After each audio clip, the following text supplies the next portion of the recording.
Ben, bons días. Día 23 de setembro. Hoxe xa é oficial o que hasta agora era unha simple especulación ou unha previsión, pero que ainda non estaba publicada no Boletín Oficial do Estado, que é a convocatoria de novas eleccións xerais a Cortes ante a incapacidade de as forzas políticas que tiveron representación parlamentaria acadar unha maioría que permitise conformar un goberno progresista para o conxunto do Estado español. Ante esta situación, todas as forzas políticas tuvemos que reaccionar, e tuvemos que reaccionar algunhas escoitando e outras non escoitando. Na nosa opinión, houbo forzas políticas que non escoitaron cal era o clamor cidadán, e hoxe, despois de facer un esforzo votando o 28 de abril a forzas que ao mellor non eran as súas favoritas, pero facelo por unha idea de voto útil, unha idea de aglutinación de voto ante ese temor de que viñeran as dereitas e nos quitaran os dereitos, fixeron un voto do que agora se sinten decepcionadas. É evidente, un clamor que nos sona moito xa aquel 15M de non nos representa. Moita xente non se sente representada polas socios progresistas que respaldou o día 28 de abril. Esa realidade creo que é facilmente constatable, non fai falta estar metido en política, todo o contrario, canto un máis está na calle, defraudaron un voto útil á confianza. Aqueles que pediron un voto para pagar as dereitas e para iluminar un goberno progresista foron incapaces de poñerse de acordo.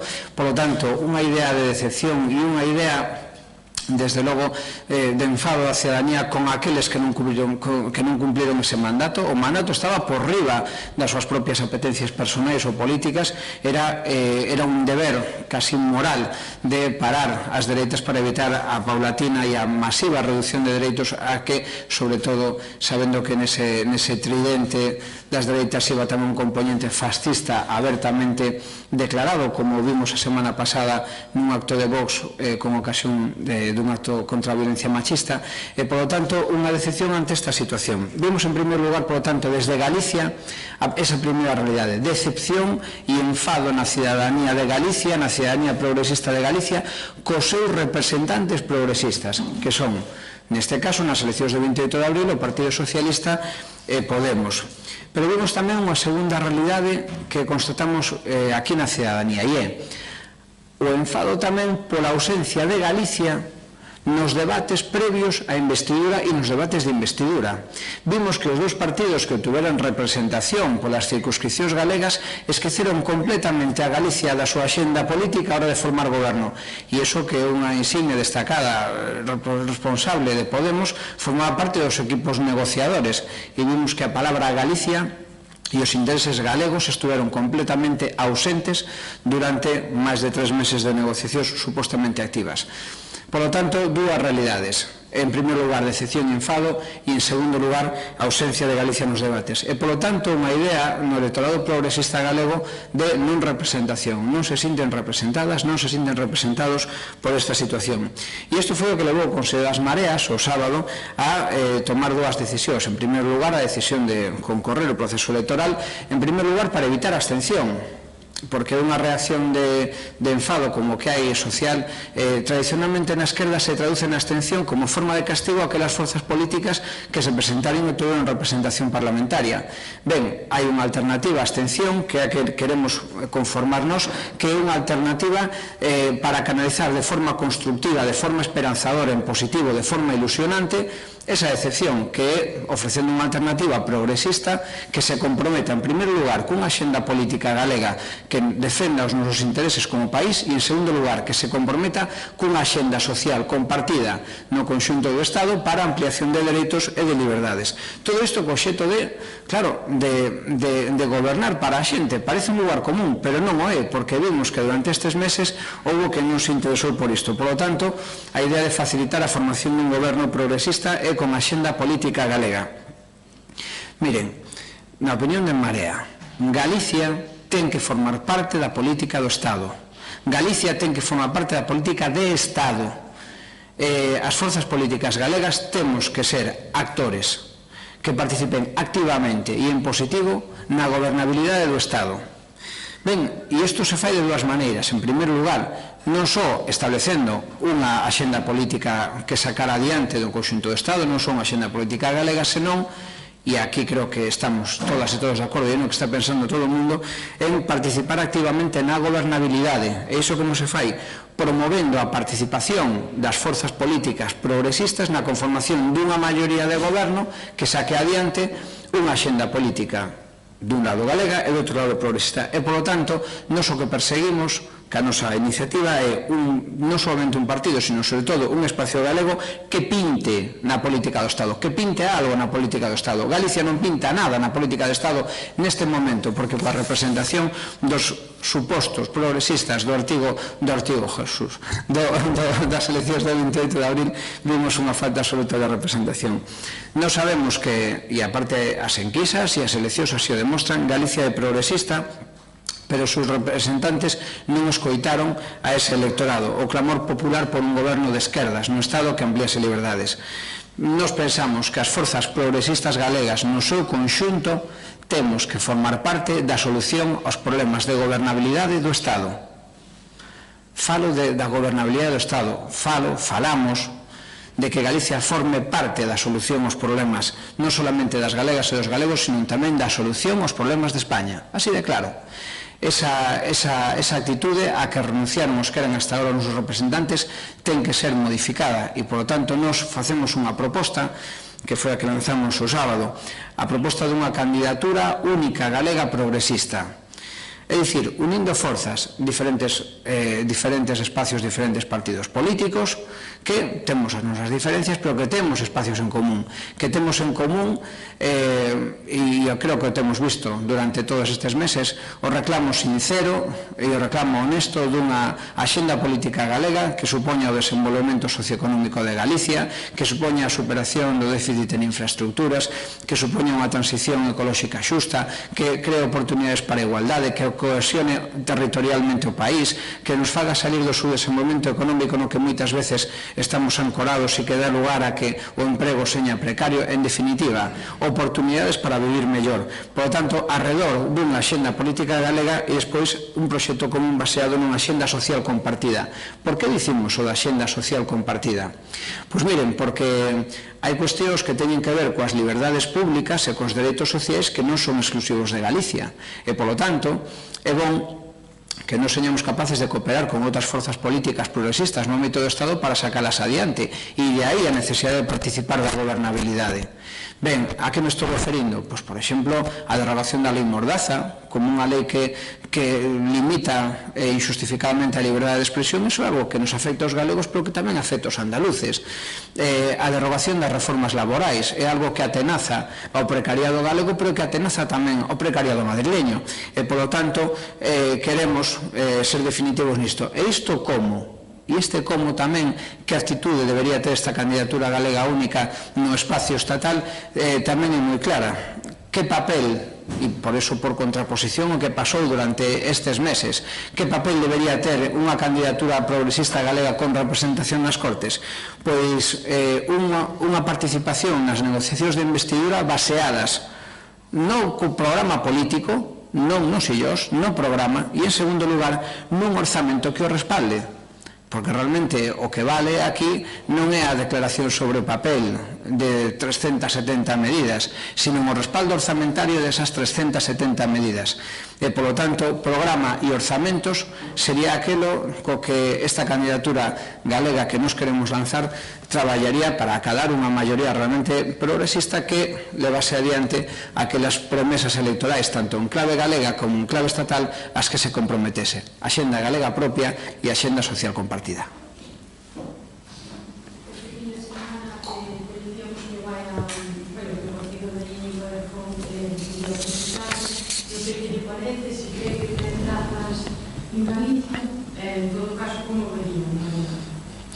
Ben, nos, con relación a eso, en primer lugar, compartimos os motivos do Partido Mes Madrid para concorrer ás eleccións xerais. De feito, partido que se dixo onte naquela asamblea foron motivos que nos explicáramos no Consello das Mareas un día antes, é dicir, reacción impositivo fronte á abstención, fronte ao fartazgo, fronte á decepción. Por lo tanto, compartimos eses motivos.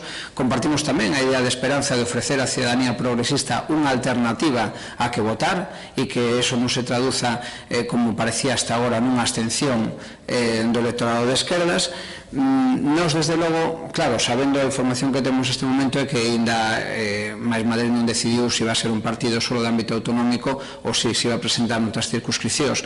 Entón, prefiro ser prudente nese sentido, porque non temos información clara sobre o tema, e en función deso pois tomar decisións. Pero no noso caso, en todo caso, a actitude de Marea con relación a ese paso dado é positiva, de celebración de que a ciudadanía madrileña teña unha alternativa progresista como a que queremos formular nós aquí en Galicia.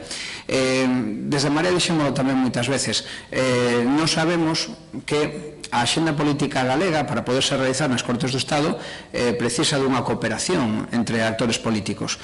Ben, e ao mesmo tempo a axenda social compartida co conxunto do Estado tamén precisa de outros actores políticos para conformar maiorías, para sacar adiante unha e outra axenda.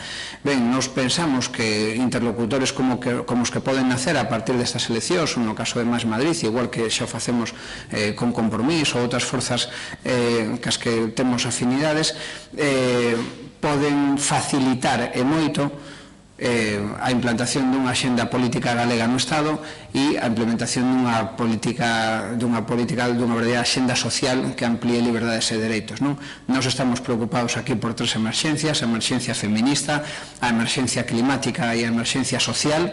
Por lo tanto, son tres eixos cos que creemos que podíamos entendernos perfectamente con outras forzas políticas de ámbito estatal nunha cooperación leal e horizontal.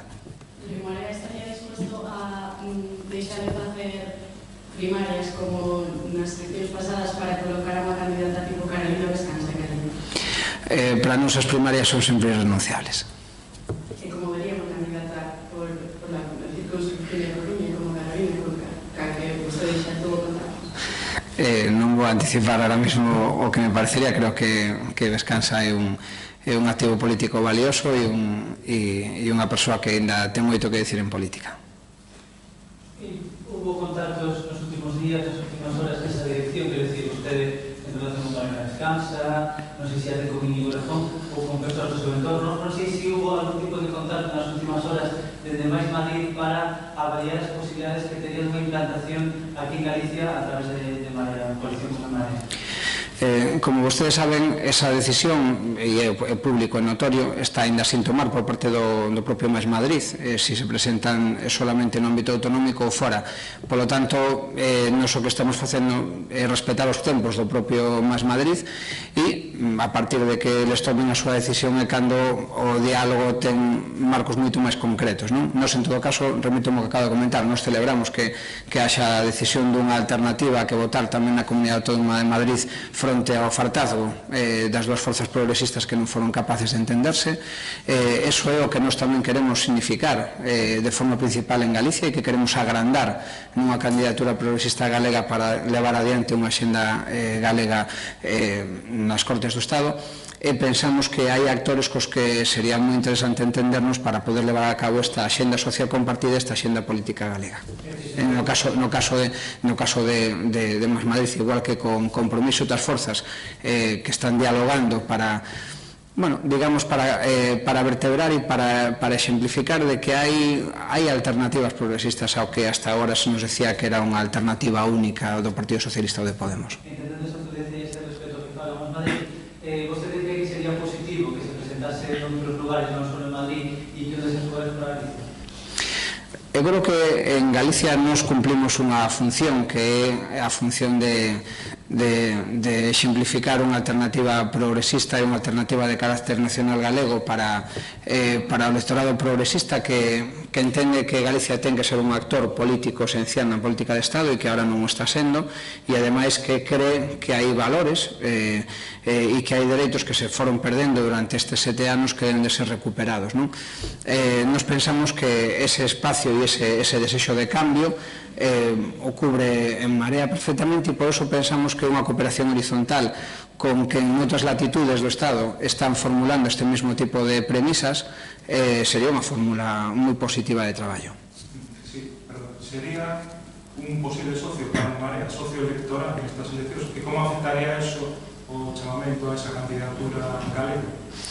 Ben, o chamamento a candidatura galega para nós neste momento é unha prioridade porque ademais supón unha acumulación de forzas nas 4 circunscripcións galegas.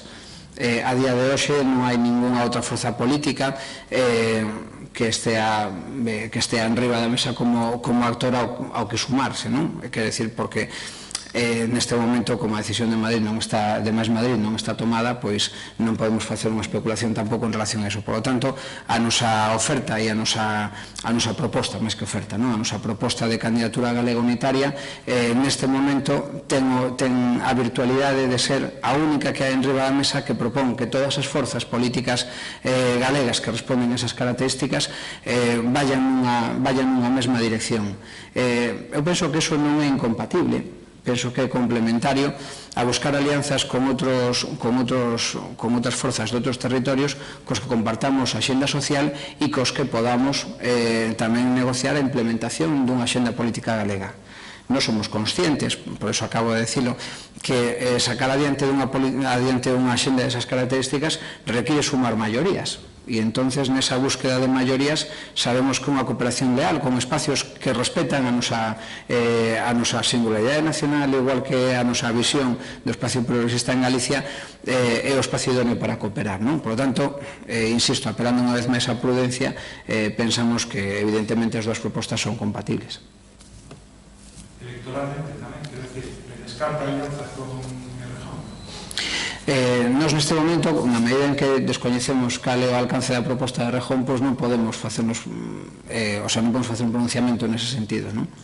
Se anuncian que se presentarán en máis provincias que en Madrid, vostedes descolgarán o teléfono para sondear unha alianza? Cando ese momento se dea, pois veremos como temos as liñas.